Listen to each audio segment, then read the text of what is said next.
សួស្តីអ្នកនរគ្នានៅក្នុងវីដេអូនេះខ្ញុំចង់បង្ហាញអ្នកនរគ្នាពីរបៀបបង្កើត playlist ឲ្យ Facebook page របស់យើង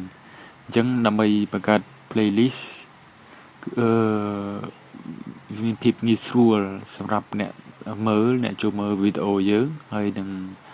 នៅពេលដែលគេមើលវីដេអូមួយហើយគេនឹងឃើញវីដេអូ relate បន្តទៀតអញ្ចឹងដើម្បីបង្កើត playlist ឲ្យ Facebook page យើងចូលទៅ page របស់យើងមក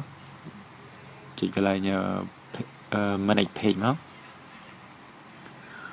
បន្តមកទៀតយើងចូលទៅបើក page Facebook page ដែលយើងចង់បង្កើត playlist យើងចុចលើវាមកបន្តមកទៀតយើងចូលmore យើងយក publishing tool មក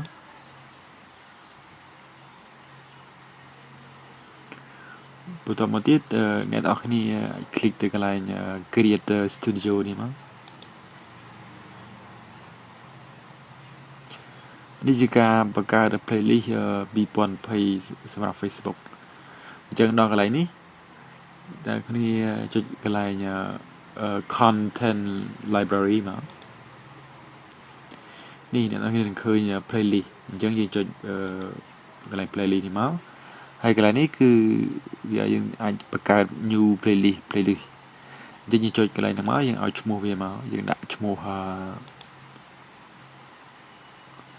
ហើយវាឲ្យ select page playlist សម្រាប់ page ហ្នឹងចុចលើវាមកបន្តមកទៀតយើងដាក់ title អញ្ចឹងយើងដាក់ខ្ញុំដាក់ថា funny video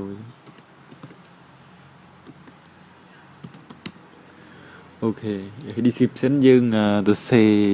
ពីពណ៌នេះបន្តិចមកយើងទៅសេ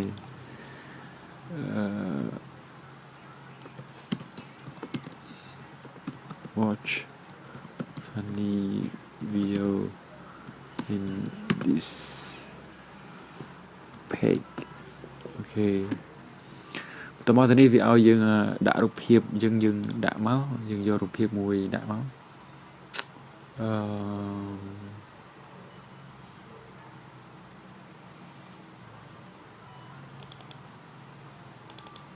អូខេយករូបមួយមកដាក់មកដាក់មួយនេះចា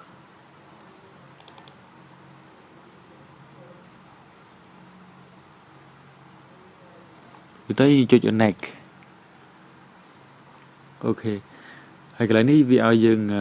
add វីដេអូរបស់យើងចូលក្នុង playlist អញ្ចឹងយើងចុចកន្លែង add វីដេអូមកចុចខាងក្រោមនេះក៏បានឬចុច color នេះក៏បានយើងចុចខាងចុច add ខាងក្រោមនេះមកបន្តមកទៀតនេះគឺជាវីដេអូដែលយើង post ចូលក្នុង page អញ្ចឹងយើង select យើងចុចយកទៅវីដេអូដែលយើងចង់ add ចូលក្នុង playlist ណាយើង tick វាមកអូខេ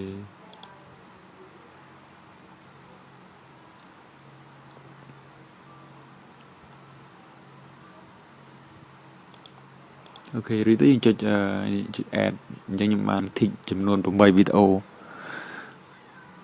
នេះវា load ចូលក្នុង playlist របស់យើងនៅ funny video ដែលយើងបានបង្កើតរួចទៅយើងចុច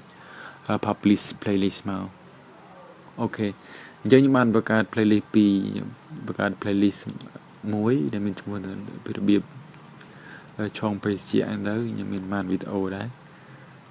ហើយខ្ញុំចុចបិទវិញហើយនឹង playlist មួយទៀតគឺ funny video អូខេអញ្ចឹងគឺនេះគឺជាtechnique ងាយៗដើម្បីបង្កើត playlist ដើម្បីមានបង្កភាពងាយស្រួលដល់អ្នកទស្សនាវីដេអូយើងហើយនឹងគេនឹងអាចឃើញវីដេអូ relate ផ្សេងទៀតហើយក៏វាអាចជួយ rank វីដេអូនៅក្នុង page របស់យើងបានដែរ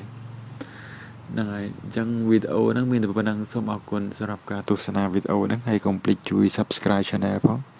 ដើម្បីទទួលបានវីដេអូថ្មីទៀតសូមអរគុណ